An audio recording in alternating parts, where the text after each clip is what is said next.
Hi guys, నేను ఇవాళ Sankranti special పిండి వంటల్లో సున్నుండలు అయితే తయారు చేయబోతున్నాను అనమాట. దానికోసం ఫస్ట్ గ్యాస్ వెలిగించుకొని బాండీ పెట్టుకొని అందులో మినపప్పు అయితే ఫ్రై చేసుకోవాల్సి ఉంటది. ఇది మినపప్పు ఫ్రై చేసుకుని మెత్తగా పిండి ఆడుకోవాలి. నేనైతే 2 కప్స్ మినపగుళ్ళు అయితే ఫ్రై చేస్తున్నాను అనమాట.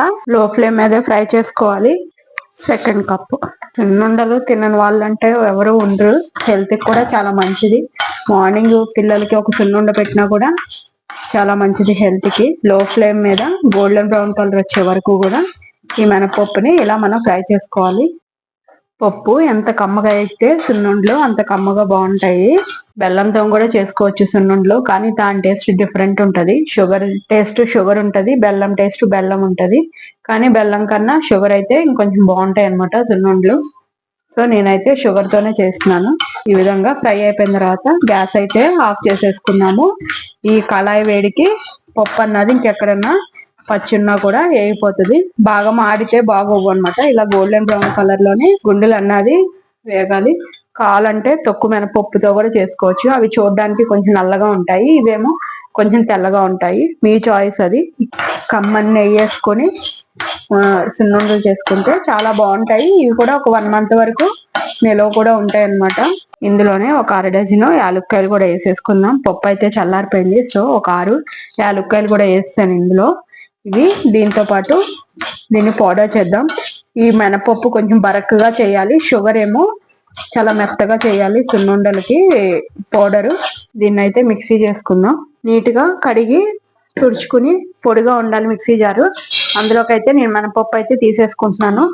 మినపప్పు ఎంత అయితే మన షుగర్ కూడా అంతే వేసుకోవాలన్నమాట. నాకైతే ఈ కప్పుతో 2 కప్స్ మినపప్పు అయితే నేను చేసుకుంటున్నాను. ఇప్పుడు ఇదే కప్పుతో 2 కప్స్ షుగర్ కూడా పౌడర్ కొట్టుకోవాలి. ఫస్ట్ మినపప్పు కొంచెం బరకగా కొట్టుకొని పక్కన పెట్టేసుకున్న తర్వాత షుగర్ పౌడర్ చేసుకోవాలి. ఫస్ట్ ఇదైతే పౌడర్ చేసేస్తాను. నేను ఒక మిక్సింగ్ బౌల్ అయితే తీసేసుకుంటున్నాను. అందులోకి ఈ పిండిని కూడా వేసేసుకోవాలి. ఇదిగో చూడండి, ఈ విధంగా అయితే గ్రైండ్ చేసుకోవాలన్నమాట. ఇందాక ఏ కప్పుతో అయితే నేను మినపప్పు కొలుసుకున్నానో అదే పప్పుతో మళ్ళీ షుగర్ కూడా కొలుసుకోవాల్సి ఉంటుంది. సేమ్ అదే కప్పుతో 2 కప్స్ షుగర్ కూడా వేసుకుని పౌడర్ చేసుకుంటున్నాను.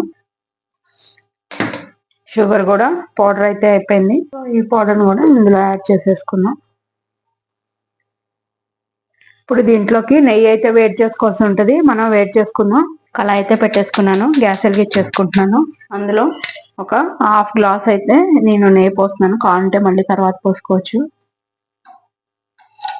నెయ్యి అయితే కరిగిపోతుంది. అందులో సన్నగా కట్ చేసుకున్న జీడిపప్పు పలుకులు లో ఫ్లేమ్ మీదే ఫ్రై చేసుకోవాలన్నమాట. గ్యాస్ అయితే నేను లో ఫ్లేమ్ లో పెట్టేసుకున్నాను. ఈ జీడిపప్పులు అన్నటిని ఇందులో ఫ్రై చేసుకున్నాను అనమాట. జీడిపప్పులు వేసుకుంటే చాలా బాగుంటాయి సున్నుండల్లో. ఇలా చిన్న చిన్నగా ముక్కలుగా కట్ చేసుకుని ఈ నేతిలో వేయించేసుకుని ఈ నెయ్యి తీసుకెళ్లి అందులో పోసేస్తే సరిపోతుంది. ఒకవేళ ఏమన్నా నెయ్యి పడుతుంది అనుకుంటే అప్పుడు మళ్ళీ కొంచెం వేడి చేసి పోసుకోవచ్చు. కొంచెం గోల్డెన్ బ్రౌన్ కలర్ వచ్చే వరకు ఫ్రై చేస్తే సరిపోతుంది.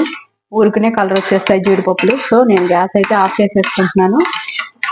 సరిపోతుంది, ఈ విధంగా ఫ్రై చేస్తే చాలు. చూడండి, ఈ విధంగా ఫ్రై అయిపోయినాయి కదా. ఇప్పుడు మనం మెత్తగా పౌడర్ చేసుకున్న సున్ని పంచదార దాంట్లో పోసుకుందాం. ఇది అంతా కూడా మిక్స్ అయ్యేలాగా ఇలా కలుపుకోవాలి. సున్ని పంచదార అంతా కలిసేలాగా ఈ విధంగా అయితే మిక్స్ చేసుకోవాలి. ఈ విధంగా కలిపేసుకున్న తర్వాత మనం హీట్ చేసుకున్న ఫ్రై చేసుకున్న జీడిపప్పులు అవి ఉన్నాయి కదా, అది నెయ్యి ఇందులో వేసేసుకుందాం. ఉండొచ్చేలాగా కలుపుకోవాలి. ఇదంతా కూడా నెయ్యి అంతా ఇందులో కలిసేలాగా ఈ విధంగా అయితే కలిపేసుకున్నాము. ఇప్పుడు చేపెట్టుకొని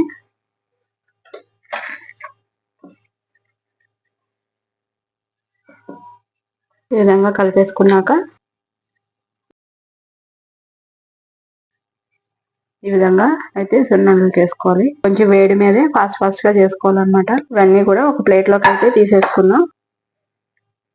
ఇలా కమ్మగా ఎంచితే కనుక పప్పు ఇలా నీట్ గా వస్తాయి సున్నుండలు అన్నవి. మనకి ఏ సైజు కావాలంటే ఆ సైజు చేసుకోవచ్చు. నేనైతే మీడియం సైజ్ లోనే చేస్తున్నాను. పెద్దవి చేస్తే వేస్ట్ అయిపోతాయి, మళ్ళీ అందరూ ఫుల్ గా తిన్నారు కాబట్టి. ఎమ్మి సున్నుండలు అయితే రెడీ అయిపోయినాయి. చూడండి ఎంత బాగున్నాయో చూడడానికి. మీ అందరికి కూడా నచ్చుతాయని అనుకుంటున్నాను. కమ్మని నెయ్యితోనే చేసుకోండి. డాల్డాతో వేస్తే ఈ విధంగా టేస్ట్ అయితే ఉండవు సున్నుండలు. నెయ్యితో చేసుకుంటేనే సున్నుండలు చాలా బాగుంటాయి అన్నమాట. మీరు కూడా తయారు చేసుకుని టేస్ట్ ఎలా ఉందో నాకు కామెంట్ రూపంలో చెప్పండి. మీరు కనుక ఫస్ట్ టైం కనుక నా ఛానల్ చూస్తున్నట్టయితే సబ్స్క్రైబ్ చేసుకోండి. బెల్ బటన్ అయితే ప్రెస్ చేయడం మర్చిపోకండి. Thank you guys.